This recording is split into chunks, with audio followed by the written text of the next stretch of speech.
Revenge films. My name is Jessica Smith. I live with my husband, Thomas Smith, and our 3-year-old son, Henry.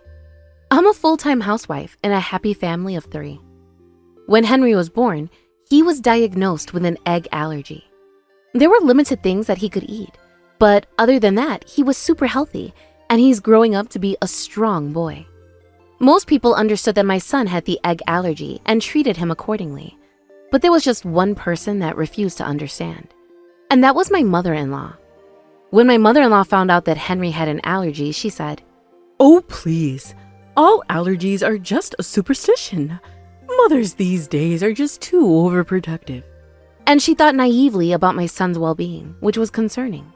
Of course, my husband didn't think well of his mother who said that, but my husband's father loved Henry, especially since he was the first grandchild, and because of that, we often went over to Henry's parents' house, mainly so that his father could see Henry. Recently though, whenever we would go over there, as soon as my husband wasn't around me, my mother-in-law started harassing me. One day, our family went over to visit them. My mother-in-law asked me, "Oh dear, where is Thomas right now?" He received a phone call from somebody from his office, so he's outside taking the work call. Why? "Is that so? So have you brought Henry snacks for today?" Yes, they're right here. "Why do you only prepare such cheap-looking crackers? You should give him cake or ice cream. The poor boy." Because he has allergies, there are limited snacks that Henry can have. "I feel so sorry for my grandson who was born with this body. But you know what? That is his mother's responsibility and your fault. Sorry, what? If you don't raise him more properly, no matter how much time passes, it's never going to get better. Poor Henry." Little by little, my mother-in-law was harassing me more about my son, and it made me want to avoid going over to their house or seeing her. When I spoke to my husband about it, he was supportive, for he told me that he would talk to his father about it, and that we could avoid going over to their house for a while. When I didn't have to go and see my mother-in-law, I felt so much better. I wasn't as stressed anymore, and I was able to live a peaceful life with my family. However, it wasn't like we could avoid going over to Jonathan's family's house forever, especially since they kept asking to see Henry. So I thought, when I felt emotionally ready for it, then maybe we could go back over there. But then one day, when I was at home preparing some snacks for Henry, suddenly my mother-in-law showed up at the door, saying she decided to stop by on her way home from shopping. "Oh, hello, Jessica. I just so happened to be in the neighborhood, so I decided to stop by on my way home for you." "Mrs. Smith, hello, please come inside." As soon as my mother-in-law walked into the house, she laid out various snacks on the table that she had brought as a gift, including pudding. Everything that she had bought for us had eggs in them, and yet my mother-in-law tried to pretend like she didn't know and feed it to my son. I panicked and stepped in. "Mrs. Smith, please stop.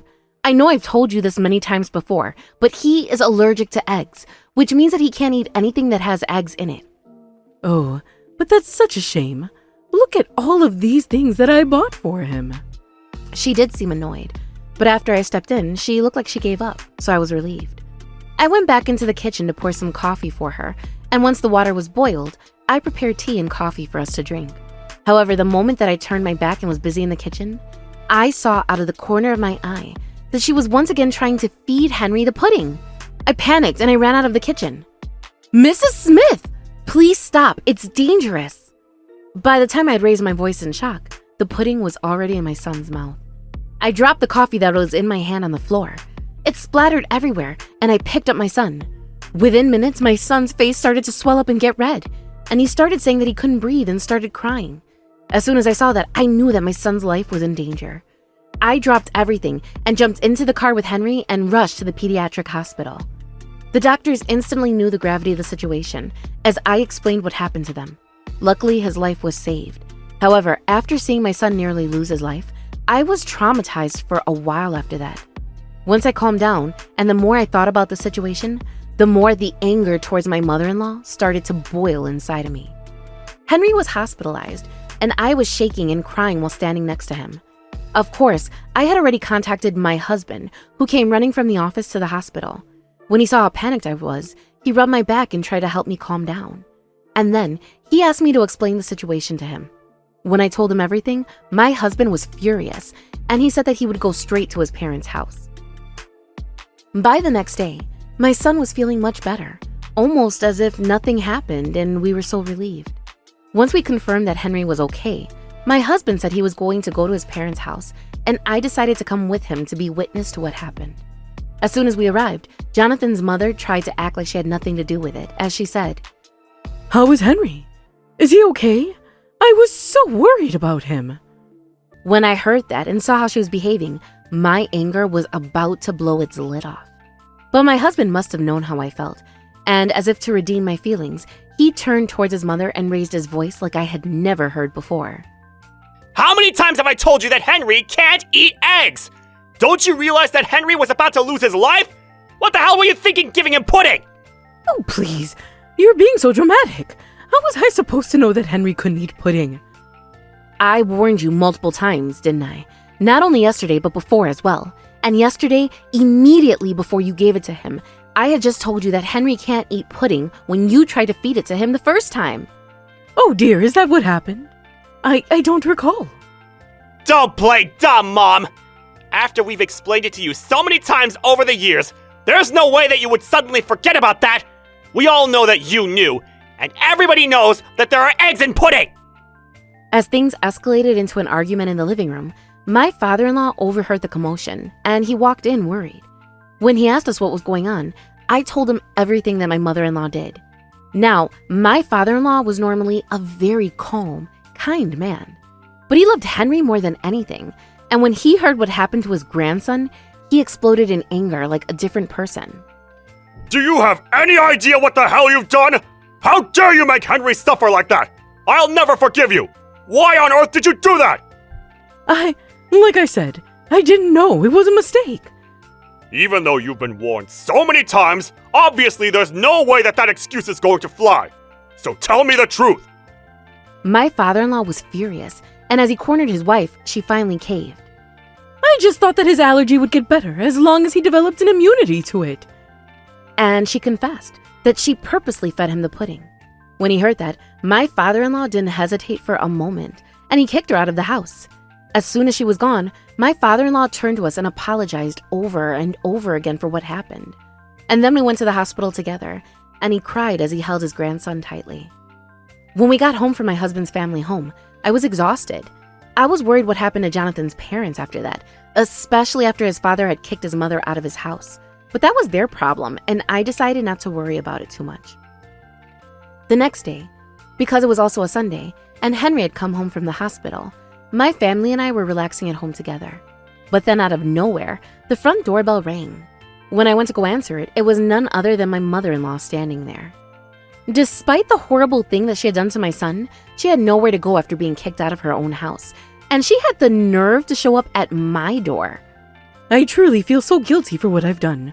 So please, until my husband forgives me, I want you to please let me stay here. I promise I won't give Henry any eggs. My mother-in-law looked worn out, and she dropped down to her knees to beg me, looking like she was on the verge of tears. However, my husband came out and he refused to accept it.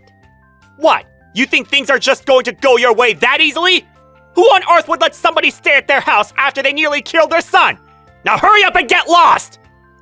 Are you just going to let your mother sleep on the streets like this? That's a given! And don't you ever come near my son ever again! You're not welcome here!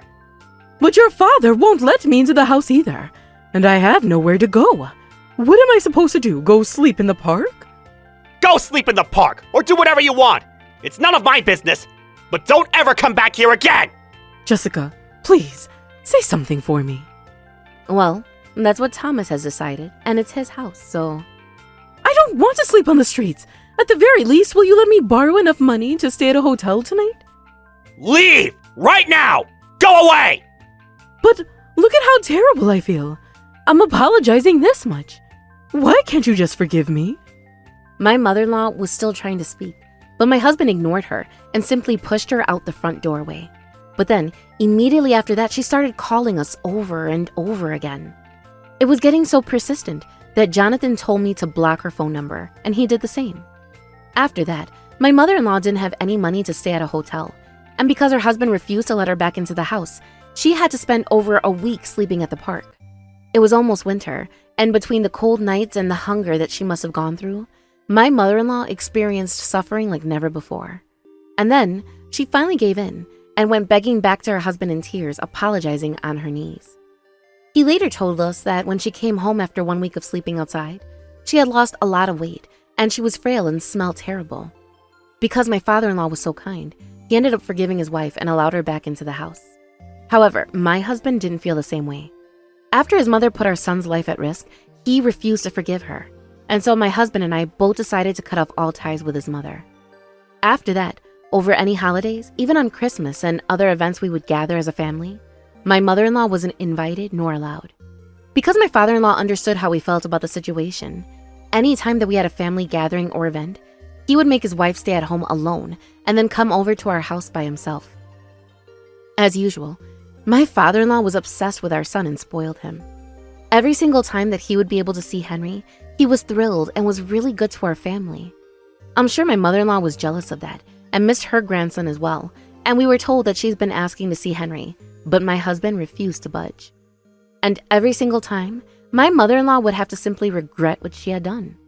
As for my son, as he got older, his allergy also got better. By the time he got to elementary school, he was actually able to eat anything. Because of the allergy, we have some terrible memories, but I can only be thankful that it didn't turn into a worse situation.